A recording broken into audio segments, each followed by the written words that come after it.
Hello, today I'm going to be bringing you a Blender tutorial.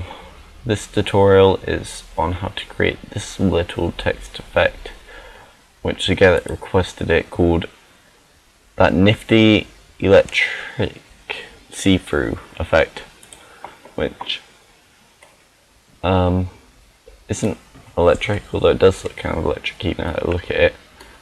It's really blurry. Should have done this to 100%, so I'm going to re-render that while I talk.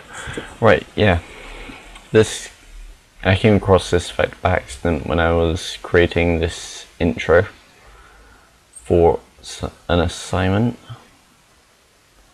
It's definitely unique. I haven't seen it used anywhere else. This guy asked for the tutorial. I said I'd do requests. Okay. Well, here's a nice close-up effect. Look at the effect. And if we look into compositing, that reminds me, I never hooked up defocus in the end, which I'm kind of upset about. Oh well. Right, what we're going to need for this tutorial is 2 render layers, 2 add nodes, 2 filter nodes, a RGB curve, and maybe 1 blur. Right. The rest of this isn't needed for this. Whoops, my bad. Okay. So you can see I've done this before, but I retried it. I listened to it back, and the audio quality was terrible. So went through my cupboards and I found a half decent mic. Okay, now the scene is very simple. I'm not going to be using text, but I will be using this cube. The emitter will be here, and our particles for the emitter are right here. I'm just using some isophias. I think that's how you pronounce it. Anyway, so we're going to start off by setting up the indirect lighting actually. So we're going to want to change the background to black. We're going to want to check indirect lighting. We're going to want to hit approximate. We're going to want to check fallout and just set the value to 1. Right, that's done. Nope. I'm going to click on here. We're going to go to here and select particle system. We're going to turn down the emission to about 500. I've only got this animation going for 50 frames, just because it's a quick demonstration. Right, okay, so that's done. The velocity, let's see how strong I want it. I want to go all the way up, and on 1 that does nothing, so 12, I think I've tried. Yeah, that's how many times I've done this. Maybe 13. Don't want them falling back down into view. Don't want them going too fast. Perfect. Yeah. So that's that. You can turn the random amount up. Just put it halfway up to about 0.5. Don't need any physics. What we do need is this render. We want to uncheck emitter because we don't want the emitter to show up when we render. A group. We want to use all 3 of these little isophias, so we're going to select all 3. I'm going to go hit Control G, press T to open up this. I'm going to call it light sim. Now the way this works is the particles fly up, and the way the filter is set up, it will use, hold on, I forgot the wow factor right in front of me, by Andrew Price. It's very handy. We're using a Pirouette and a Crush. Now the Crush is superior edge detection, and the Pirouette is sharpened edges. And those two, when you mix them together, gives it a nice sort of blurry, cool looking effect. I'll show you how to do it though. So yeah, we selected these 3 and they turned green. So now if we go to here, go down, we'll just click, light sim pops up. Now I want to change this to about 0.2, change the random size to about 0.5 again. You can turn that up or down. I'm going to use random.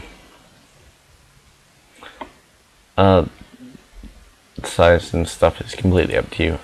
For this I want them rather small. Right. Oh, next thing we need to do is set up our layers. Now on my actual scene, if I click 1, all the particles are here. If I click 2, the background that actually, object that actually interacts with is on a separate layer. So we want to do the same here. So we're going to move our particles to another layer, M2, then we're going to shift 2, just so we have all of them in the same scene, but they can render differently. So let's set up our render layers, main, so that's what our main object is on layer 1, and our particle, our particles will be on the second layer. Right, I want to render this, so let's just make a quick render. Oh, I'm actually going to save this, Control S. And that looks nothing like this. And the reason for that is there's no compositing done yet, so let's go on to that. I'm going to hit Control right arrow, or left arrow, and that just simply jumps from here to here. Right, I want to check nodes and backdrop, and yeah, it should be fine. In fact, I'm also going to set up auto render, so if I update it here, it will update the backdrop. Right, so first thing we'll need 2 render layers. So we're just going to hit Shift D. My buttons are still popping up here, so keep an eye out for that if you don't know what I'm pressing. We're going to change which layer it's actually showing or rendering, and we need to add these 2 together. So just going to drop that in the way of that. Whoops, didn't mean to hit clamp. And we're going to change the blend type to add, and we're going to shove a viewer node in here. Put the output from add into there. Right. So we need 2 filters. If you remember, we needed that pre-wit and crush. Wow, they're very weird names. A pre-wit, and straight away you can see Alt V, so I zoom in. You can see it's making like these ripples, almost like throwing a stone into water, which is cool, but it's not really what we're after, is it? Shifty this, so it has some. No, then make a crush. Put the input into the. Put the output from the add into the crush. Then we're going to Shift D this add, so we're duplicating it and dragging it in the way.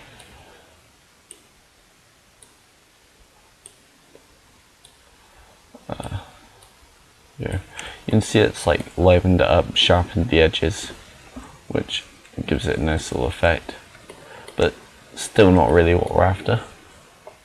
And to change that, as we want to give us the effect we want, we need to make it stronger and affect more of the area. So to do this, we want to use a curve.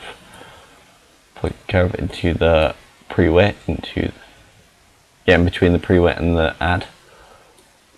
Drag this up to about here, and that's what we sort of wanted. One thing you might want to do is actually add a filter, blur. I want to change the type to fast Gaussian. 5, nothing too high. 5, and that sort of gives it a nice starry effect. And Shift D, you can probably drop another one in between here. turn this down, just a slight blur. Right, and that's pretty much all there is to it. The reason it might look slightly different to this is because of the particles I was using to create this. These were the actual particles I used, and the shape is different and there's a lot of sharper edges like the SFEs. See, so they're all straight lines. And also I think I had did I use a vector blur on here? No? Oh, I thought I did. Well, I used a defocus. No, it wouldn't really make much difference. Oh. Anyway, one thing that might help is if you move this back. Ooh. Sort of break up the effect a bit better. Oh, let's re-render this.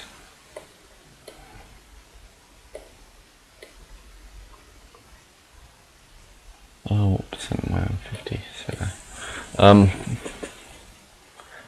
I thought this was a cool little effect. You can experiment with it. Pretty sure you could probably hide all the particles. I can't remember how I did it. But yeah, that's the general basics of it. And let me know on how this tutorial went, because I'm trying to improve and I need your feedback to improve. So yeah, I'm going to put the little animation from this at the end, and thanks for watching.